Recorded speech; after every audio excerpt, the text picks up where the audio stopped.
Welcome to Pick Up and Deliver, the podcast where I pick up my audio recorder as I step out of the door and deliver an episode to you while I walk around. I'm Brendan Riley.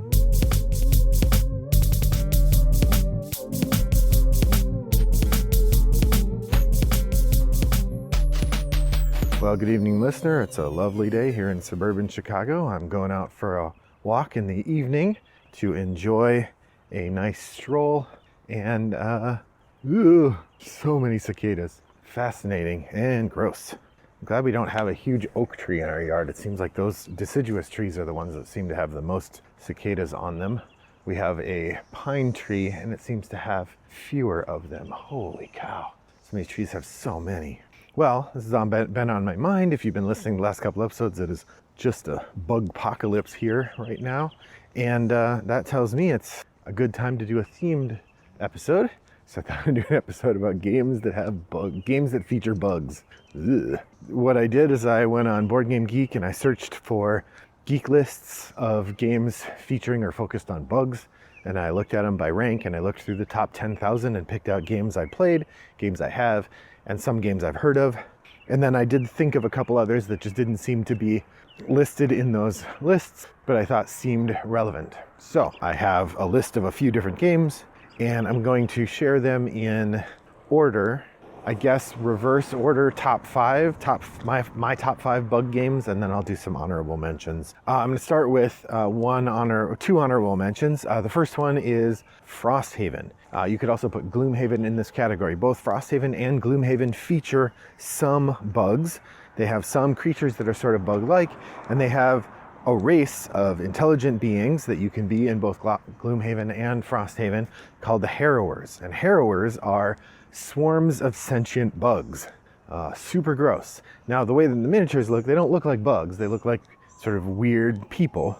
But the whole premise is they are bugs that are sentient. So it's a little weird. It's a cool idea, and it results in really interesting gameplay. I'm playing a Harrower character right now in Frosthaven.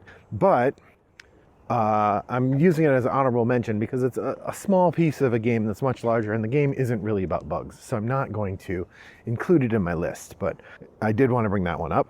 The other one I'm going to mention is one that probably everybody thinks is the number one, and this is Hive. Hive is a famous game.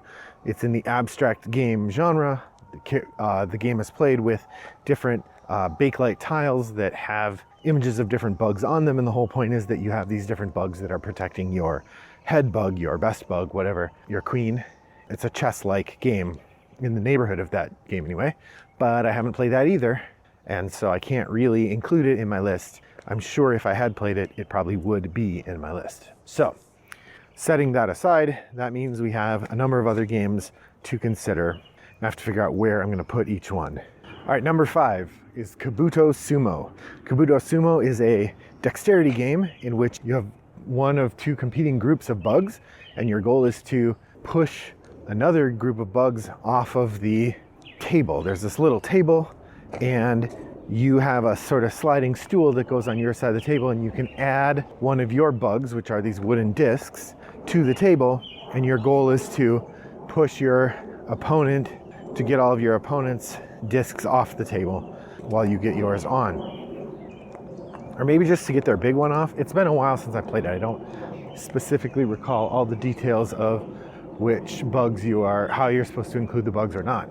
I remember it's a pretty fun game, and it's one I'd enjoy playing occasionally, but it's not one that's going to become an all-time favorite. You know, dexterity games are usually kind of just interesting novelties instead of being having a wider array or a wider depth of interest. So for me, that's going to be my number 5.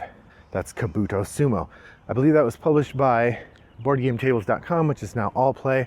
And the designer is Tony Miller, I think, who's somebody whose games I've played a bit. I ordered a couple of the games that he produced as part of his independent company, and those were pretty interesting. So yeah, that's Tony Miller's Kabuto Sumo. I did not look that up, so go check the show notes to see if I'm right. All right, so that was my number 5. My number 4 is going to be Bees. This is B-E-E-Z. This is another sort of abstract puzzler. It's got really cute little plastic bee containers that are bee figures that you use. You're flying the bees around this hive, collecting different kinds of nectar and adding them to your hive. Maybe you're flying around a flower garden, collecting nectar and adding it to your hive. The trick is your bee has to move in a certain direction based on where it was previous, and that is the difficult choice, is where you're going to move it in order to collect the different nectar in the right order, so that you can match these patterns and score points based on the point scoring criteria. It's an interesting game. Like I said, the pieces are these really cute little plastic bees, and oh geez, some of these trees are just covered in cicadas. So it's they're very cute little plastic bee pieces that you are going to put onto your board and fly around. Those look really cute. The nectars are just little circle cylinders, sort of standard board game pieces. The gameplay is really interesting because you have to think like 2 or 3 moves ahead, and you have to kind of try to anticipate what your opponent is doing in order to set up their points, that they are, working on a combination of things as well, and it never overlaps quite as well as you'd think it's going to. So there's some interesting challenges in terms of trying to get those pieces to work together. That makes for a really interesting gameplay. That is Bees, designer Dan Halstead, published by Plan B Games, I believe. Excellent production design, fun game. That's my number 4 insect game. All right, my number 3 insect game is the AEG butterfly game, designed by Elizabeth Hargrave, and that is Mariposas. Mariposas is a really interesting set collection game with some fascinating timing elements. When you're playing Mariposas, what you do is you have a butterfly and you start in Mexico, and the game follows the 1-year migration of the monarch butterfly across North America. So you start in Mexico, you migrate all the way up into the northern United States. You could even get as far as Canada. Then you turn around and you go back. And the game has life cycles built into it. So it's not one butterfly who goes all the way up and back. It's like 4 butterflies. And so as you go, you can spawn other butterflies, but you only get so many of them. And your goal is to get up and back. The further up you get, the more points you get, but you're also getting sets of different things and scoring points based on how you fulfill those patterns. It's a lovely game, and we had a fun time playing it 3 or 4 times, but by the time we got to the 3rd or 4th play, we were sort of like, this game it's the same every time. We've kind of done what it's going to do. And it wasn't opening new doors for us, and it didn't feel like we were getting significantly better or we were discovering hidden depths. It felt like a relatively shallow game. It was very well made, and there was interesting stuff going on, but it was very tactical and just didn't have the longevity for us. So we did pass it along, but it's beautifully made and really pretty fun for those first few plays. So that's why it lands at my number 3 spot. That's Mariposas.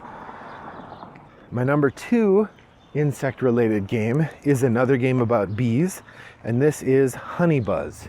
Honey Buzz is a neat little economic game in which you play a group of bees trying to just get by making and selling honey to the other animals in the forest. It's a really weird theme because you're bees, but the honey you're making, you're like packaging up in jars and selling, but the people who are buying it are anthropomorphic animals who are coming to the forest in order to make and in order to buy your honey. Now, Honey Buzz does have one of the highest PEI factor of any game I've ever played. PEI is Potential Edibility Index. This is games with pieces that look like you should be able to eat them. And Honey Buzz comes with these cute little squishy honey. I mean, in the game, they represent different kinds of honey. There's 4 different kinds of honey, which are created by mixing the basic honey ingredients with the kind of nectar that you use to get them. So nectar from one plant will result in a different kind of honey than nectar from another plant. And so the game articulates those different flavor profiles with these different shapes of honey, but all the honey things are this sort of translucent, rubbery material that looks like you should just be able to eat it right up. It looks like a drop of honey. It's really cool, really neat looking, and kind of ridiculous. So I'm going to go on a tangent here for a minute and talk about other games with high PEI. The game that often gets mentioned most often, I think, is Azul. The Azul pieces look like they're Starbursts. So when you get them, you want to unwrap them and eat the Starbursts. Then later they made Azul chocolate, the chocolatier edition, where the pieces you're making just look like little chocolates. The game Chocolate Factory, ironically, does not have a very high PEI because the chocolate pieces, while they resemble chocolates in their shape, they don't look like they're edible. Although I guess now that I think about it, in Chocolate Factory you start with a cocoa bean, then you turn it into raw chocolate, and then you turn it into chocolate bars or chocolate squares, and then you turn that into wrapped candy, and then into box candy. Well, in the chocolate form, the second of those 5 forms, it does look like a little piece of chocolate, like you could eat it. So I'll put it on the index, but it's not super high. The one other game that I can think of that has some really edible looking pieces are the berries from Everdell. They're kind of squishy. They look like they're little candies, and you want to eat them right up. Future Brendan here to offer an expansion on the PEI games. There are 2 more that I thought of that must be mentioned. The first is Mint Works, which is a little worker placement game, and there's a sequel called Mint Delivery, which is a pick-up and delivery game. Both of these games come in a small tin the size of an Altoids container, and in fact use round discs that look like Altoids, so you got to be careful with that. And then there's the classic Reiner Knizia game Through the Desert, which in many editions, including the Fantasy Flight edition that I have, the little camels look like they are chalky, pastel-colored, old-person hard candy. Like the kind of candy that your grandma, the like sort of chalky mints that your grandma would have had in a bowl, and then when you visit her house, even though you don't like them, you eat a few. That's what the things in Through the Desert look like. They look like little weird candies. I'm told the new ones aren't going to look like that, and I think it's a shame. All right, back to the episode. So this is a warning to game designers out there and game players out there. Be careful of buying games with a high PEI, lest you have children who eat your game pieces. So not only would that be unhealthy for them, it's very expensive to replace them. I didn't even explain how you play Honey Buzz. In Honey Buzz, like I said, you're making this honey, and the way you do that is you send your bees out to collect and build different parts of the hive, and the different shapes that you're adding to the hive then give you different kinds of nectar that you can then use to complete contracts and score points. It works really well. It's a fun game. It is a little on the difficult side, but it's not outrageous, and it's a good time. It makes me want to get it back out. I haven't gotten it out in a while. That's Honey Buzz. There is a expansion on the way. It's been languishing for a while. Makes me think I should go double check my Kickstarter. I think it's in production, so eventually I'll get it, I'm sure. Anyway, so that is Honey Buzz. And my number 1, so that was my number 2. So we had number 5, Kabuto Sumo, number 4, Bees, number 3, Mariposas, number 2, Honey Buzz, and the number 1 game featuring bugs is Nexus Ops. What are you talking about, Brendan? Nexus Ops, that is a sci-fi battler. That doesn't have bugs in it. Yes, it does. If you look at the creatures that you are using to fight one another, they are bugs. They are bioengineered super bugs that you're using to kill each other. Do you think Starship Troopers doesn't have bugs in it? Sure it does. Do you think Aliens doesn't have bugs in it? Well, those are less bug-like, honestly. They're more like sharp enemy aliens. But there are bugs in lots of games that aren't just about bugs. And I think Nexus Ops is a game that's very much about bugs. So I'm putting that as my number 1. Nexus Ops is a really interesting game. It's fun to play. It is difficult to do well at. It is incredibly tactical and incredibly vicious. It is one of the first games I heard someone use the phrase like a knife fight in a phone booth about, and I think that fits. It's a really apt description of that. So yeah, Nexus Ops is an area control game in which you are trying to get as much land as you can on this planet and take control of these resource points. I'll be honest, I haven't played it in a long time, but I remember it being really fun, and it survived. Even though I haven't played it in a long time, it regularly and continually survives culls as I look at games and I'm like, oh, what games should stay, what games should go? every time I'm trying to decide, Nexus Ops ends up staying because it's a cool game. It's really fun. It's easy to play. It's fast. I really ought to get it out again because it's interesting and fun to play. So that's Nexus Ops, my number one game about bugs. Well, I've got a couple minutes left, so I thought I would mention the other games in my collection that I have that are about, or games that I've played that are about bugs that I did not mention. Cockroach Poker is a game that's very much like recently I talked about That's Not a Hat, which is a memory game. Cockroach Poker is a bluffing game in a very similar vein to That's Not a Hat. In fact, many reviewers that I've heard of That's Not a Hat have specifically called out that Cockroach Poker is very much like a sort of another take on the Cockroach Poker mechanism.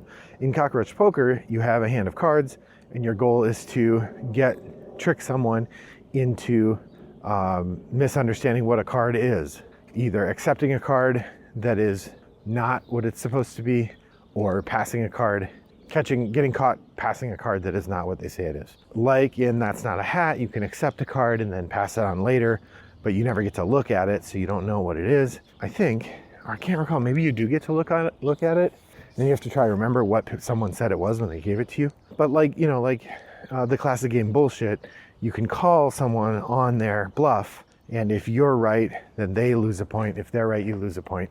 Like That's Not a Hat, the game is over when someone loses, not when someone wins. Unlike That's Not a Hat, you don't find a winner, but instead, it's just one person is a loser. In Cockroach Poker, all but one person at the game table wins. In fact, you don't even name a winner, you just name a loser, which I think is kind of funny. There's another game called Cockroach Salad, which I believe we either have in our collection or had in our collection. It's a similar type of game, but honestly, I don't remember how to play it. I know the art is disgusting though. It's drawings, but they're drawings of cockroaches, and I don't need anything with cockroaches on it in my life any more than I have to. The other bug-themed game that I have on my list that I've played is Bees.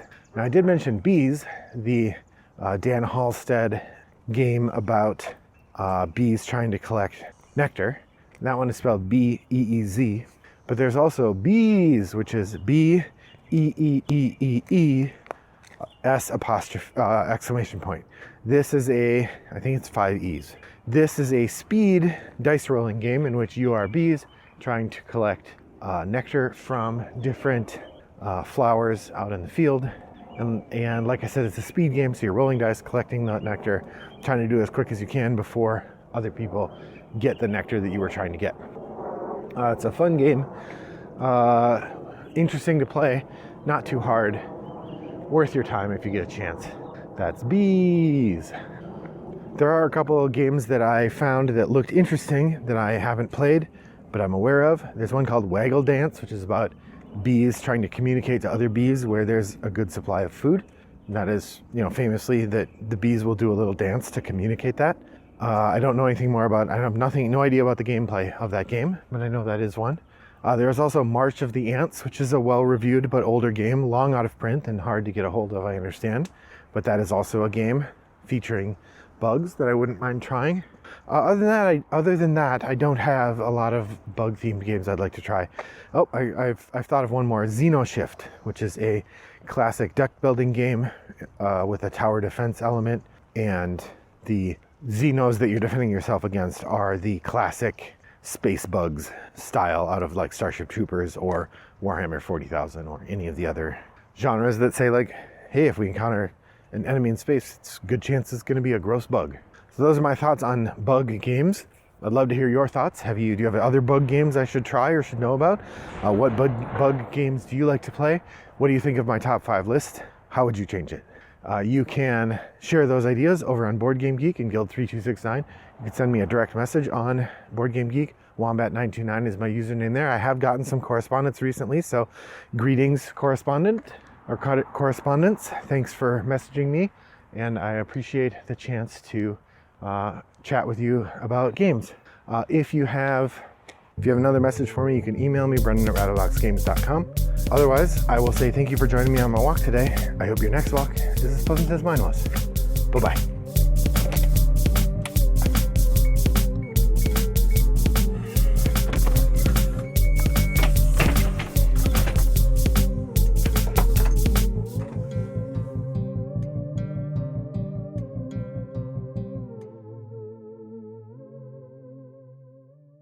Hold on.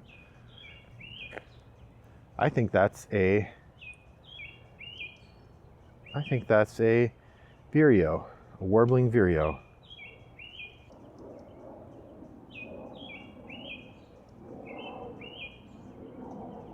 Oh, it's a robin? Oh, that's disappointing. For me, you can easily... Ugh. Jesus. Another cicada. Get off me. Damn it. Brought to you by Rattlebox Games.